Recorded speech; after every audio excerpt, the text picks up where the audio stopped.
প্রতিটি মেয়েরই স্বপ্ন তার ঘরগুলো যেন নিজের মতো হয়। হ্যালো গাইস, আসসালামু আলাইকুম। Ismail Laboni Ahmed, welcome to my another blog.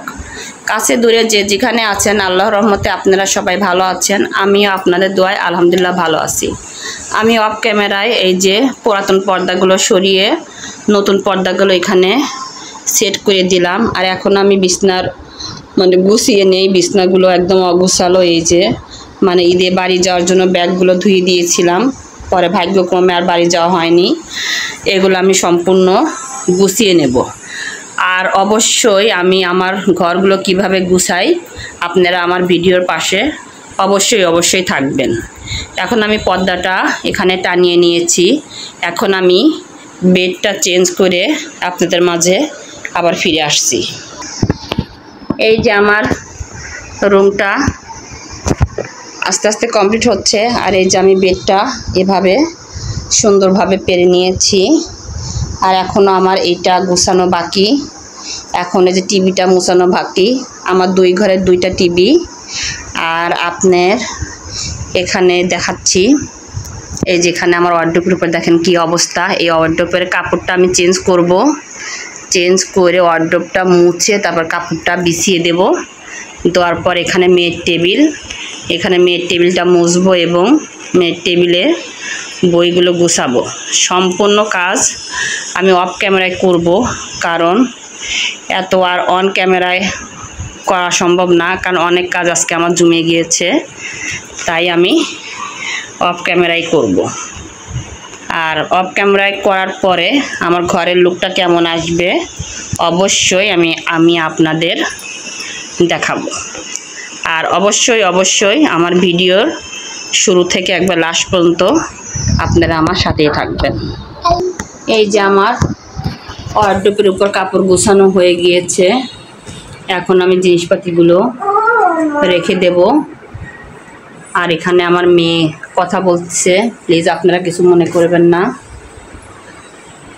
এই যে, কারণ ওয়ার্ডরোবের উপরে কাপড় না দিলে ওয়ার্ডরোবের উপরে এমন বিচ্ছিরি একটা কালার হয় যে বলার মতো না। আমি সুন্দর করে এটা অফ ক্যামেরায় একটা কাপড় দিয়ে সুন্দরভাবে মুছে এখানে আমি এই যে ওয়ার্ডরোবের উপরে কাপড়টা বিছিয়ে দিলাম। এখন আমি আস্তে আস্তে সবগুলো এখানে গুছিয়ে নেব।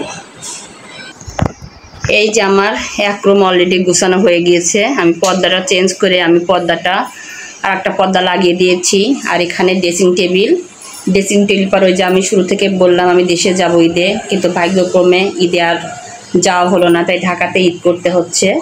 তাই ওইটার উপরে আমি এই যে যাওয়ার ব্যাগগুলো রেখে দিয়েছি। আসলে কিছুদিন আগে খাচ্ছি। আর এর আগে বলে আমি আরেকবার দেশে গিয়েছিলাম, ওখান থেকে এই রোজার কিছুদিন আগে ওখান থেকে এসে আবার ব্যাগগুলো খেঁচে দিয়েছিলাম। ওইগুলো এখনও একটু শুকায় নাই, আপচা ভিজা আছে, যার কারণে আমি ওই জায়গায় ওইভাবে রেখে দিয়েছি, যাতে ঈদের পরে আবার হালকা একটু রোদ দিয়ে যাতে তুলে ফেলা হয়। আর এখানে এই যে আমার ঘরের টিভি, এই টিভিটা হলো এই রুমের। আর আরেকটা টিভি অন্য ঘরে আছে। আমার সাথে ভিডিওটাই কন্টিনিউ করলে অবশ্যই আপনারা বুঝতে পারবেন। আর এটা হলো এই যে খাট।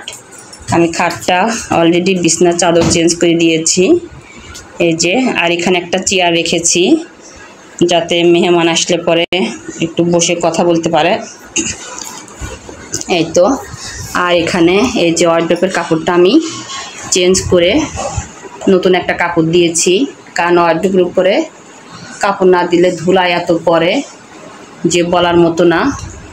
আর এখানে এই যে আমার মেয়ের টেবিল, এটা আমি সুন্দরভাবে মুছে বইগুলো সাজিয়ে নিয়েছি এখানে। এই তো, এই রুমটা আজকের মতো এই পর্যন্তই কমপ্লিট। অন্য কোনো ভিডিওতে আবার আপনাদের সাথে আরেকটি রুম ট্যুর নিয়ে হাজির হব। আর আমার ভিডিওটি আমার মেয়ে বলতেছে আল্লাহ হাফেজ, আপনারা কিছু মনে করেন না। আর আমার ভিডিওটি যদি অবশ্যই আপনাদের ভালো লাগে, লাইক শেয়ার এবং সাবস্ক্রাইব করে আমার পাশে থাকবেন। আল্লাহ হাফেজ।